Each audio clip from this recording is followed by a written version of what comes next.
रब्बना लकल हम्दु मिल्अ अस्समावाति वल अर्दि वमा बैनहुमा व मिल्अ मा शि'त मिन शैइन बाद। अल्लाहुम्मा सल्लि अला सय्यिदिना मुहम्मदिन व अला आलि सय्यिदिना मुहम्मदिन व बारिक व सल्लिम। किताबुत तिब्बि वर रुक़ा। अल फ़स्लुल अव्वल अन अबी हुरैरह रज़ियल्लाहु तआला अन्हु क़ाल क़ाल रसूलुल्लाहि सल्लल्लाहु अलैहि वसल्लम मा अंज़लल्लाहु दाअन इल्ला अंज़ल लहु शिफ़ाअन। रवाहुल बुखारी। वअन जाबिर रज़ियल्लाहु तआला अन्हु क़ाल क़ाल रसूलुल्लाहि सल्लल्लाहु अलैहि वसल्लम लिकुल्लि दाइन दवाउन फ़इज़ा उसीब दवाउन अद्दाअ बरा बिइज़्निल्लाह। रवाहु मुस्लिम। वअन इब्न अब्बास रज़ियल्लाहु तआला अन्हु क़ाल क़ाल रसूलुल्लाहि सल्लल्लाहु अलैहि वसल्लम अश्शिफ़ाउ फ़ी सलास फ़ी शिरतति मिहजम औ शुरबतु अस्ल औ कय्यतिन बिन्नार व अना अनहा उम्मती अनिल कय। रवाहुल बुखारी। वअन जाबिर रज़ियल्लाहु तआला अन्हु क़ाल रुमिया उबय्युन यौमल अहज़ाब अला अक्हुलिही फ़कवाहु रसूलुल्लाहि सल्लल्लाहु अलैहि वसल्लम। रवाहु मुस्लिम। वअन्हु क़ाल रुमिया सअद इब्न मुआज़ रज़ियल्लाहु तआला अन्हु फ़ी अक्हुलिही फ़हसमहु नबी सल्लल्लाहु अलैहि वसल्लम बियदिही बिमिश्क़तिन सुम्मा वरमत फ़हसिमहु सानिया। रवाहु मुस्लिम। अज़ीज़ान मोहतरम, ये कुछ रिवायत आपके सामने इबारतन पढ़ी गई। मिशकात शरीफ इस किताब का नाम है और जो मुसन्निफ़ अलैहि रहमा है, इनकी तरतीब ये होती है कि हर मसले के अंदर 3 फसलों को कायम करते हैं, यानी 3 हिस्सों पर उस बाब को और उसके मुतालिक जो रिवायात है उसको तकसीम कर देते हैं।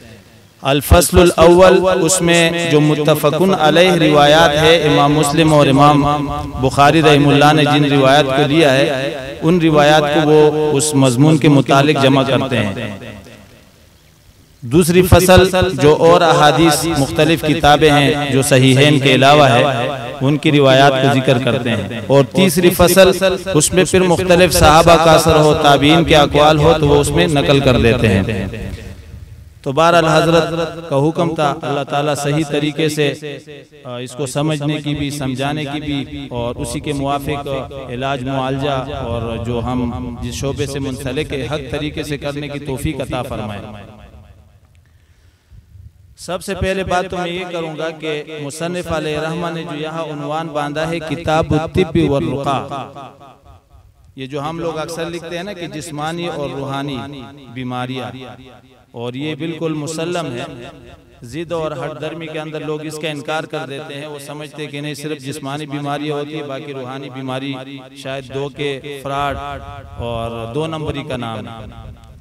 तो मुसन्निफ़ अलैहि रहमा ने उन्वान ये ऐसे बांधा जिससे दोनों बीमारियों की तरफ इशारा किया। किताबुत तिब्बि वर रुक़ा, यानी जिस्मानी बीमारी के इलाज की तरफ भी इशारा किया और रूहानी बीमारी भी।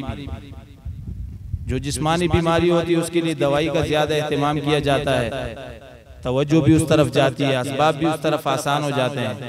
लेकिन जहाँ पर रूहानी बीमारियां दरपेश होती है वो डॉक्टरों से तक कर फिर वापस आकर बुजुर्गों के कदमों में ही बैठते हैं। और डॉक्टर भी आखिर में यही कहते हैं कि हम तो सब कुछ कर चुके हैं, लेकिन अब आखिरी आपका इलाज दम ही है, आप दम के पास जाए, दम वाले के पास जाए।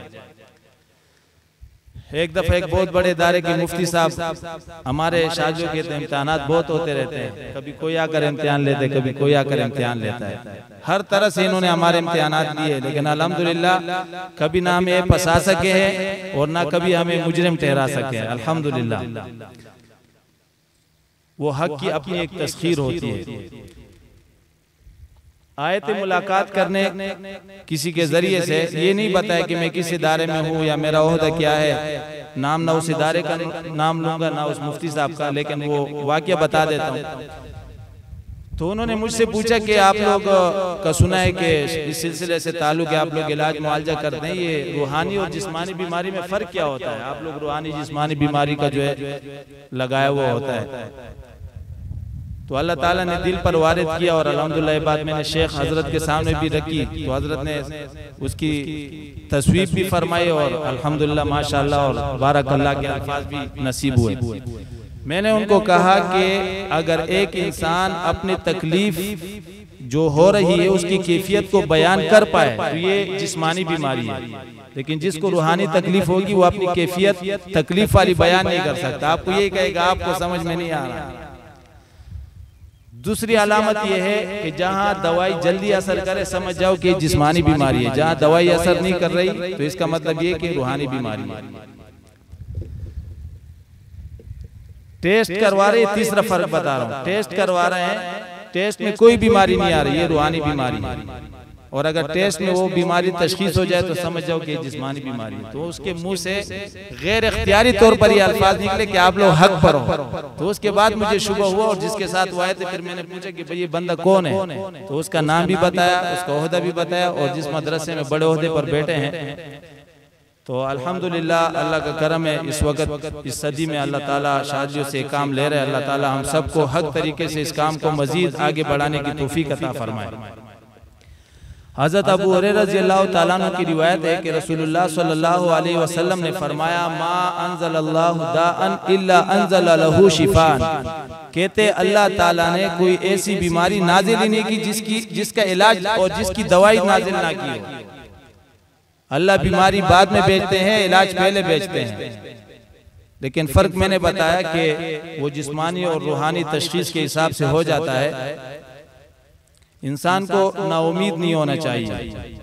मायूसी तो वैसे भी कुफर है, कुरान ने भी मना किया है, पैगंबर ने भी मना किया है। किसी भी सूरत में मायूसी इंसान के लिए जो है मना है। इसी तरह दूसरी रिवायत में आप सल्लल्लाहु अलैहि वसल्लम ने फरमाया, लिकुल्लि दाइन दवाउन, हर बीमारी के लिए दवा है। फइज़ा उसीबा दवाउन इद्दाआ, कहते जब दवाई बीमारी के मुवाफिक हो जाए, जब दवाई बीमारी के मुवाफिक हो जाए, बरा बिइज़्निल्लाह, तो वो अल्लाह की इजाजत से ठीक हो जाता है। अकीदा हमारा यही होता है कि शिफा देने वाली अल्लाह की जात है। वो आमिल अपना बेड़ा गर्क करा देता है जब वो आगे वाले बंदे का अकीदा ही इस तरीके का बना देता है कि गोया के शाफी मैं हूं, तो ये शैतान के हाथों में चला जाता है। इसने अपना हिसार खुद ही तोड़ दिया। इस यकीन के साथ कि शिफा देने वाली जात अल्लाह की है, ये अकीदा तो जरूर होना चाहिए कि जो दम में डाल रहा हूँ, कुरान की जो आयत में पढ़ रहा हूँ, उसका नतीजा 100% है। अब इसको नहीं मिल रहा तो इसका मतलब ये कि अब मुकद्दर नहीं है, जिस वक्त मुकद्दर होगा उसको मिलेगा। लेकिन इस वजीफे की बरकत से मजीद नुकसान से बचेगा। तो इस अकीदे के साथ इलाज करना कि मैं शाफी नहीं हूँ, शिफा देने वाली अल्लाह की जात है। जब हम शिफा की उम्मीद और यकीन सामने वाले को दिला देते हैं तो शैतान यही से उस मरीज को आपके खिलाफ खड़ा कर देते हैं। वो बार बार ये कहता है मैं ठीक नहीं हो रहा हूँ, मैंने इतने पैसे लगा दिए, मैं ठीक नहीं हो रहा हूँ, मैंने इतने पैसे लगा दिए। अगर आपने पहले से ही उसका अकीदे बना दिया होता कि शिफा देने वाली अल्लाह की जात है, तो आप पर कभी भी उंगलियां नहीं उठाता। कितने सारे लोग डॉक्टरों से इलाज करवाते हैं, अस्पताल में दाखिल हो जाते हैं, लाखों का बिल भर देते हैं, फिर भी जो है ना उसकी लाश वहां से निकलती है। लेकिन वो डॉक्टरों के सामने कभी खड़े नहीं होंगे कि हमने पैसे लगा दिए। लेकिन आपको जो थोड़े बहुत दिए होंगे उसके खिलाफ खड़े हो जाएंगे कि हमारा मरीज ठीक नहीं हुआ। तो इसका तरीकाकार यही है कि आप इस अकीदे के साथ इलाज करें और उसका अकीदा ये बनाएं। खास तौर पर रूहानी अमराज के अंदर नफ्सियाती तरबियत और ज़हनी तरबियत लाज़मी है। अगर आप सिर्फ दम डाल रहे हैं उससे भी उसको फर्क पड़ रहा होता है, लेकिन नफ्सियाती तौर पर उसको समझाना और उसको लेकर चलना ये इंतहाई जरूरी है, क्योंकि बार बार शैतान उसके ज़हन में वसवसे डालेगा। आपने उस वसवसों को तोड़ना है। तीसरी रिवायत में आप सल्लल्लाहु अलैहि वसल्लम ने फरमाया कि शिफा 3 चीजों के अंदर है। एक तो पचने लगवाने का फरमाया, और शहद के पीने का कहा, और आग से दागने के बारे में। ये 3 चीजों का फरमाया कि इन 3 चीजों में अल्लाह ताला ने शिफा रखी है। इसका ये मतलब नहीं है कि इसके अलावा किसी और चीज में शिफा नहीं, और भी बहुत सारी रिवायात है। इसी वजह से हमारे हजरात फरमाते हैं कि एक हदीस को या उसका तर्जुमा पढ़कर फैसला कायम नहीं करना चाहिए। और हमारे आइमा किराम ने तो हम पर बहुत बड़ा एहसान किया है कि उन्होंने ये सारी चीजें पढ़कर हमारे लिए फिक़्ह को मुदव्वन फरमाया ताकि हम इस गुमराही के अंदर ना पड़े। एक हदीस पढ़ी उसको कुछ मतलब ले रहा है, दूसरी हदीस पढ़ी उसको कुछ मतलब ले रहा है। अब एक रिवायत के अंदर तो ये तीन चीजें फरमाई कि इन तीन चीजों के अंदर शिफा है, लेकिन आगे एक रिवायत में आ रहा है कि आप सल्लल्लाहु अलैहि वसल्लम ने मना फरमाया दागने से, कि बदन को या जख्म को दागना नहीं चाहिए, जख्म को दागना नहीं चाहिए। अब देखो दोनों रिवायत जाहिर में टकरा रही है, हालांकि फिर आगे कुछ रिवायत आ रही है कि आप सल्लल्लाहु अलैहि वसल्लम ने खुद भी सहाबी को दागा है, अमर फरमाया है।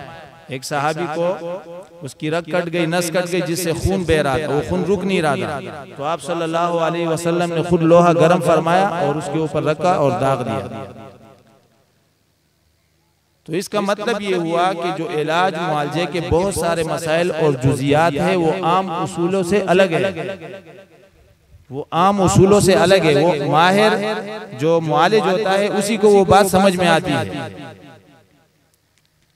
अब जैसे कि एक चीज बड़ी मशहूर है कि आमिल को मुत्तकी होना चाहिए और वाकई मुत्तकी होना चाहिए, लेकिन तकवा का पैमाना हर किसी ने अपने हिसाब से रखा है। शरीयत को हम नहीं देखते, जिसका जो मिजाज है उसी मिजाज पर फैसला कायम कर देता है। हालांकि तकवा एक उम्मती का यह है कि उससे गुनाह तो होगा, लेकिन वो उस गुनाह पर कायम नहीं रहेगा, उस गुनाह से वो तौबा करता रहेगा। यानी मतलब ये है कि हमारा और आपका अकीदा ये है कि आप सल्लल्लाहु अलैहि वसल्लम और तमाम अंबिया मासूम हैं, उनसे गुनाह नहीं हो सकता। क्या नहीं हो सकता? गुनाह नहीं हो सकता।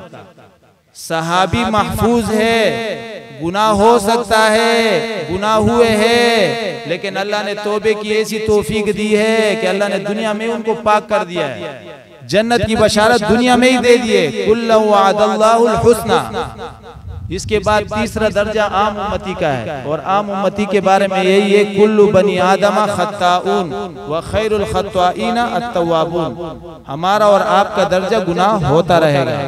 मैं और आप 100% भी कोशिश कर रहे, गुनाह से नहीं रुक सकते। यहाँ तक मिशकात शरीफ के एक और किसी बाब में रिवायत है, अल्लाह ताला फरमाते हैं कि बंदो अगर तुम गुनाह करना छोड़ दो तो मैं एक दूसरी मखलूक पैदा करूंगा, गुनाह करेगी, तौबा करेगी, मैं उनको माफ करूंगा। तो खुलासे कलाम ये है, ये जो हम सिर्फ आमिल के ही ऊपर नीचे नमाजों को, अमाल को, मामूलात को देखते हैं, तो जरा वो बुजुर्गों को भी देखा करो जो अपने साथ बड़े बड़े लेबल लगाते हैं। तो किसी की जाती जिंदगी को देखकर, किसी के आमाल मामूलात को देखकर उसके ऊपर फतवा लगाना कि मुत्तकी है या नहीं है, ये गलत बात है। मैं और आप गुनाहगार है, गुनाहगार रहेंगे। हाँ, गुनाह की तरतीब नहीं बनानी चाहिए। गुनाह हो जाए तो गुनाह होने के बाद जल्दी तौबा करनी चाहिए, फौरन नफल पढ़ो, फौरन सदका दो। अल्लाह इसके जरिए से तकब्बुर तोड़वाता है। गुनाह तो होंगे, गुनाह से कोई अपने आप को बरी नहीं कर सकता। अगर आपने अपने आप को मुत्तकी इस अंदाज से समझा कि मैं गुनाह ना करूं और ना मुझसे सरजद हो, तो ये खिलाफ शरअ सोच है, क्योंकि मासूम सिर्फ नबी की जात है। इसी तरह बहुत सारे, एक दफा मैंने एक मरीजा को इलाज बताया था, उन्होंने कहा कि वसवसे की बीमारी बहुत ज्यादा होती है। तो मिशकात शरीफ की एक रिवायत है कि वुजू के बाद खड़े होकर चुल्लू भर पानी पीना चाहिए। ये किसी को मालूम है रिवायत, या आप में से किसी के अमल में हो? इस वजह से नहीं पूछ रहा हूँ, सिर्फ तरगीब के लिए पूछ रहा हूँ। एक सुन्नत है, अगर जिंदा हो जाए हम सब इस पर अमल कर ले तो आज की इस दर्स में हमारे लिए चीज काफी है। आप में से कोई ऐसा साथी है जिसका ये मामूल हो? ये आप सल्लल्लाहु अलैहि वसल्लम से रिवायत मिशकात शरीफ में मौजूद है कि वुजू के बाद चुल्लू भर पानी पीना चाहिए खड़े होकर। माशाल्लाह एक साथी है, और 2 3 4 5 6 7 तकरीबन 12 बंदे पूरे मजमे में। बहरहाल मैंने उस मरीज को ये आपको तरगीब के तौर पर कहा कि अल्लाह ताला हम सब कुछ पर अमल करने की तौफीक अता फरमाए। इंशाल्लाह जो इस अमल को इस अमल को शुरू करेगा, पहले तो इसको वसवसे तंग नहीं करेंगे, और अगर वसवसे तंग करेंगे तो इसको नुकसान नहीं होगा। क्या नहीं होगा? नुकसान नहीं होगा, क्योंकि जाहिरी वुजू से जाहिरी गंदगी खत्म, और खड़े होकर जो आप पानी पी रहे, चूंकि आप सल्लल्लाहु अलैहि वसल्लम का अमल है, तो अंदर की जितनी गंदगियां है और वो रूहानी और बातनी है वो साफ हो जाएंगी। तो मैंने उनको बताया कि आप जब वुजू बनाया करें तो वुजू के बाद खड़े होकर चुल्लू पर पानी पिया करें। जल्दी होगी, कभी मरीज ज्यादा होते या कभी मतलब वक्त नहीं होता तफसील बताने का, तो अमल मैंने बता दिया। 3-4 महीने के बाद उनका आना फिर हुआ, कहा कि हमें फाका नहीं हुआ, फायदा नहीं हुआ। तो मैंने उनको कहा आपको मैंने इलाज में क्या क्या चीजें बताई थी, तो बहरहाल उन्होंने तो नहीं बताया, और वो इस चीज को खुद भी छुपाना चाहते थे कि अमल बताया था हम नहीं कर सके, क्योंकि फिर मुआलिज डांटेगा। तो जैसे ही अपनी तरतीब के हिसाब से थोड़ी तवज्जो डाली, चेक किया, तो मैंने कहा आपको मैंने एक अमल बताया था वो हदीस की रोशनी में कि खड़े होकर, कहते नहीं वो तो मना नहीं है, हमने तो पढ़ा है कि खड़े होकर पानी नहीं पीना चाहिए, खड़े होकर पानी नहीं पीना चाहिए। तो मैंने कहा खुदा के बंदी, जमजम का पानी भी खड़े होकर पिया जाता है, एक पानी ये भी खड़े होकर पिया जाता है, तो जायज है, और वैसे भी हराम नहीं है। फुकाहा ने लिखा है कि खड़े होकर पानी पीना खिलाफ सुन्नत तो आप कह सकते हो, लेकिन अगर लोगों को तकलीफ हो रही है, जमघट्टा है, तो आप खड़े होकर पिए। आप बैठ कर पियेंगे, हजरत गिलास भरेंगे, फिर बैठ कर पियेंगे, उस वक्त में 3-4 बंदे और भी पी लेंगे, लेकिन आपकी वजह से उनको तकलीफ होगी।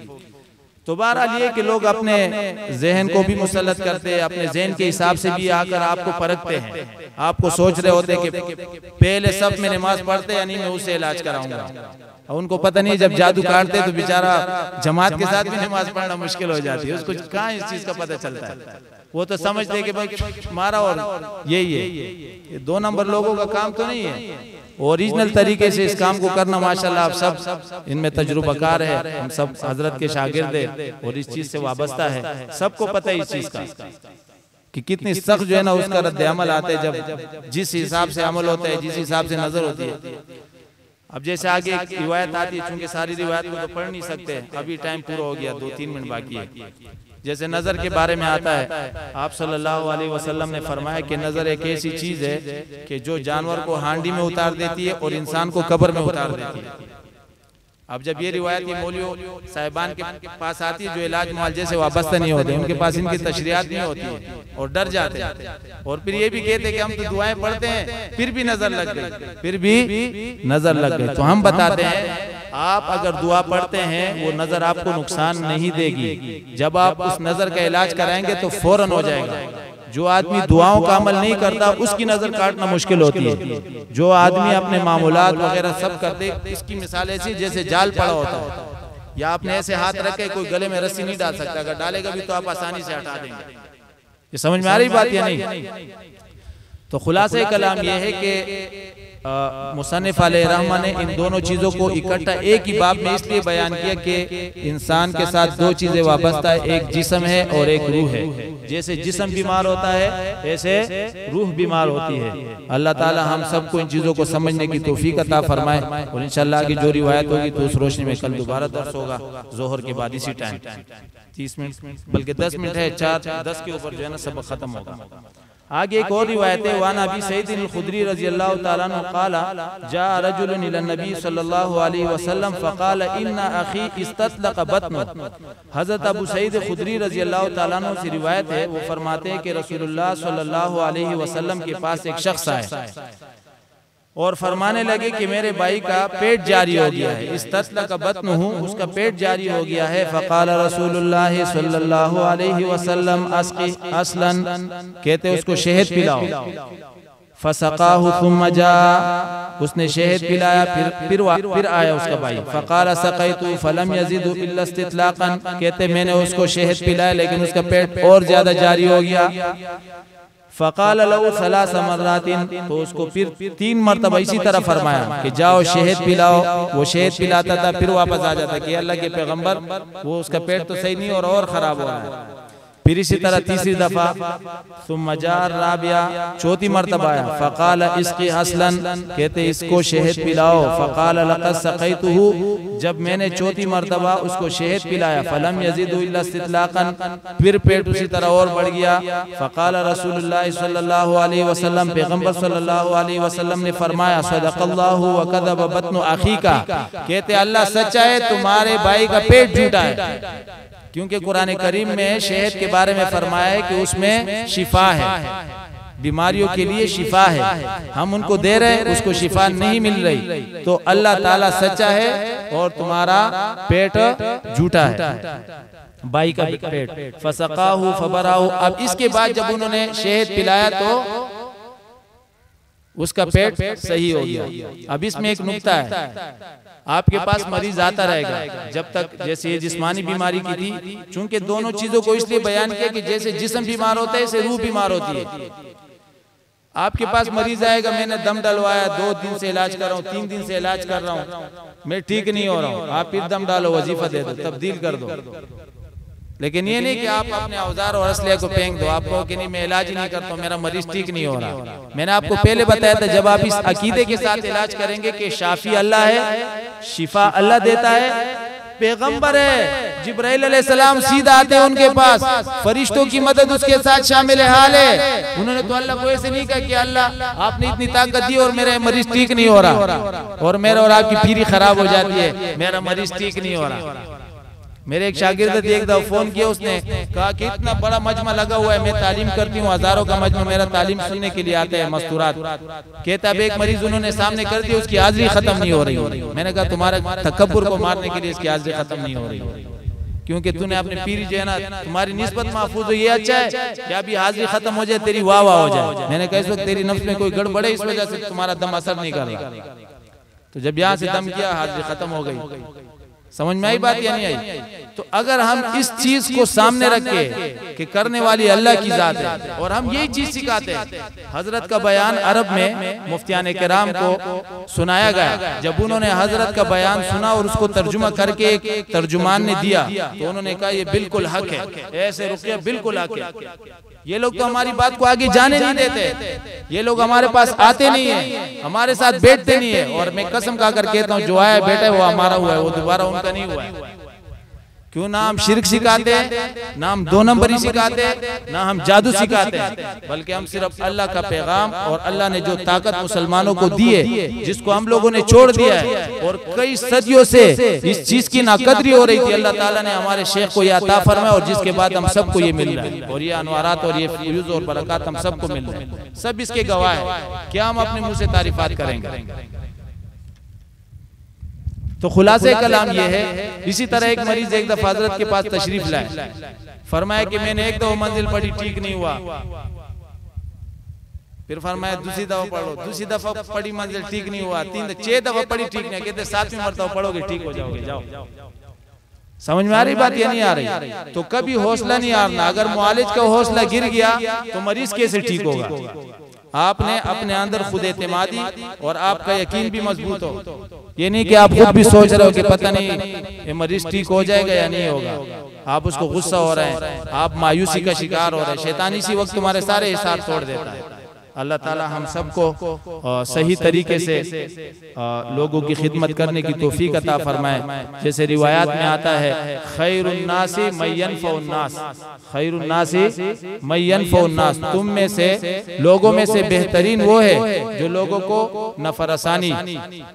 आप मुझे बताएं, जब आप किसी की इयादत के लिए जाते हैं, 70,000 फरिश्ते, अगर सुबह में जाते हैं शाम तक 70,000 फरिश्ते आपके लिए इस्तिग़फ़ार करते हैं, और शाम में जाते तो सुबह तक 70,000 फरिश्ते लग जाते हैं। तो जो बंदा इलाज कर रहा है, उसकी तकलीफ को बर्दाश्त कर रहा है, उसको दम करके खुद बेचैन हो रहा है, उसके बच्चे बीमार हो रहे हैं, उसके घर पे अटैक हो रहा है, तो अल्लाह ताला इनको कितने दर्जात से नवाजेगा। इसीलिए तो अल्हम्दुलिल्लाह शाज़ियों का मर्तबा दिन ब दिन बुलंद होता जा रहा है, और इंशाअल्लाह की ज़ात से उम्मीद है और भी बुलंद होता जाएगा इंशाअल्लाह। इसके बाद रिवायत वान अनस रज़ियल्लाहु ताला अन्हु क़ाल क़ाल रसूलुल्लाह सल्लल्लाहु अलैहि वसल्लम इन्न अमसल मा तदावैतुम बिल हिजामा, कहते हैं कि ज्यादा नफा बख्श और ज्यादा मिसाली इलाज वो हिजामा है कि आप हिजामा लगवाएं। वल कुस्तुल बहरी, इसका जिस्मानी बीमारी के साथ ताल्लुक है। कुस्तुल बहरी या कुस्तुल हिंदी ये एक घास का नाम है या एक जड़ी बूटी का नाम है जिसके जरिए से दवाई बनाई जाती थी। क़ाल क़ाल रसूलुल्लाह सल्लल्लाहु अलैहि वसल्लम ला तुअज़्ज़िबू सिब्यानकुम, तुम अपने बच्चों को अजाब में मुब्तला मत करो बिलगम्ज़ि मिनल अज़रा। बच्चे बीमार होते थे, गले का मसला हो जाता था, जैसे आजकल भी बाज़ जगहों में ये बच्चों के गले के अंदर उंगली डाल के उसको वो किया जाता है, खींचा जाता है। तो फरमाया उसकी जगह पर वालैकुम बिलकुस्त, उसको वही घास जड़ी बूटी का पानी उबाल कर उसके कतरे डलवाए जाते थे। आगे कुछ रिवायत में है ये इसका ताल्लुक भी जिस्मानी बीमारी के साथ है। वान उम्मे कैस रज़ियल्लाहु ताला अन्हा क़ालत क़ाल रसूलुल्लाह सल्लल्लाहु अलैहि वसल्लम अला मा तदक्करना औलादकुन्ना युसत मिनल अज़रा व युलद्दु मिन ज़ातिल जम। इसमें भी इसी तरफ बात की है कि बच्चों को तकलीफ ना दिया करें, बल्कि ये जो जड़ी बूटी अल्लाह ने दी है इसका पानी निकाले और उसके कतरे डाले, उसके जरिए से वो ठीक हो जाएंगे। वान आयशा रज़ियल्लाहु ताला अन्हा क़ालत अमरा नबी सल्लल्लाहु अलैहि वसल्लम अयुस्तरक़ा मिनल ऐन, कहते आप सल्लल्लाहु अलैहि वसल्लम हुक्म जारी किया करते थे कि जिसको नजर लग जाए तो उसको दम कराया करो। और आगे एक और रिवायत है, उम्मे सलमा फरमाती कि नबी सल्लल्लाहु अलैहि वसल्लम ने अपने घर के अंदर राफी बैतिया जारिया बांदी को देखा, फी वजह सफा, उसके चेहरे में जर्दी थी। फकाल इस्तरकुलहा, कहते इस पर दम डालो, फइन्ना बिहा नजरा, इसको नजर लग गई। क्या लग गई है? नजर लग गई। तो कभी कभी मैंने आपको कहा कि तबीब और खतीब के मसाइल अलग अलग है। मुसीबत ये कि हम ये जब दोनों का फर्क नहीं करते हैं तो फिर तबीब खतीब पर एतराज करते हैं और खतीब किस पर एतराज करता है। जब हम देखते हैं चेहरे से जो रूहानी बीमार होता है उससे तशखीस हो जाती है। जब हम दम डाल रहे होते हैं उसके तासुरात से पता चल जाता है कि इस वक्त कहाँ घूम रहा है, इसके साथ क्या मसला है।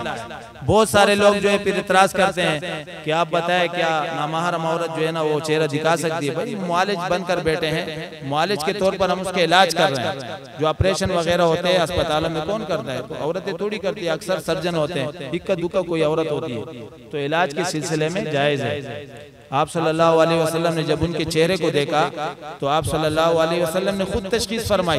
आज मुझे बताओ, हमारे इलाकों में तो ये मशहूर है जिसको दम नहीं आता उसको मौलवी नहीं कहते, कहते इसको दम नहीं आता है वो कैसा मौलवी है। और हमारे यहाँ ये इल्म किसी को नहीं आता दम का, हालांकि आप सल्लल्लाहु अलैहि वसल्लम खुद तशखीस फरमा रहे हैं, खुद फरमा रहे कि इसको नजर है। क्या फरमा रहे हैं कि इसको नजर है। और नाउजुबिल्लाह हम इस काम को नीची नजर से देखते हैं, हकीर नजर से देखते हैं। मैं बड़े इदारों में अल्हम्दुलिल्लाह में बड़े सलाम दुआए बड़े हजरात, मैंने उनको कहा तुम लोग इतना हिंदू को बुरा नहीं समझते हो जितना मुसलमान आमिल को समझते हो। मैंने कहा आप सल्लल्लाहु अलैहि वसल्लम का अमल है दाने के लिए बिस्मिल्लाहि तुरबतु अर्ज़िना बिरिक़ति बादिना लियुशफ़ा सक़ीमुना बिइज़्नि रब्बिना। मुझे बताओ ये हदीस है, ये कुरान की आयत है। आप सल्लल्लाहु अलैहि वसल्लम अल्फाज पढ़कर अपना लुआब लेकर मट्टी उठाकर और उस कोड़े और जख्म के गिर्द घुमाते हैं। मुझे बताओ मैं आज करता हूँ तो मुझे हल्के नजर से देखता है, तो नबी की सुन्नत है। मैंने कहा मैं ये अमल आपके उसके मदरसे के चमन में करूंगा और जिसके माथे पे 12 बज गए तो आपने उसको फिर फतवा लगाना है। तो हमें हल्का मत समझो, अल्लाह ने जो नेमत हमें दिए हम धक्के की चोट पर कहते हैं, अल्लाह ताला की तरफ से बहुत बड़ा फजल है जो सदियों के बाद हमारे शेख को अल्लाह ने दिया है और इंशाल्लाह सदियों तक इसका असर रहेगा। अल्लाह ताला क़यामत तक इसके असर को बाकी रखे। अल्लाह ताला हम सबको शरीयत मुतहरा के हुदूद में रहते हुए और उनके जितने भी उसूल है उसी के मुआफ़िक इलाज मुआलजे और इससे वाबस्ता जितने मसाइल है उसका ख्याल रखने की तौफीक अता फरमाए।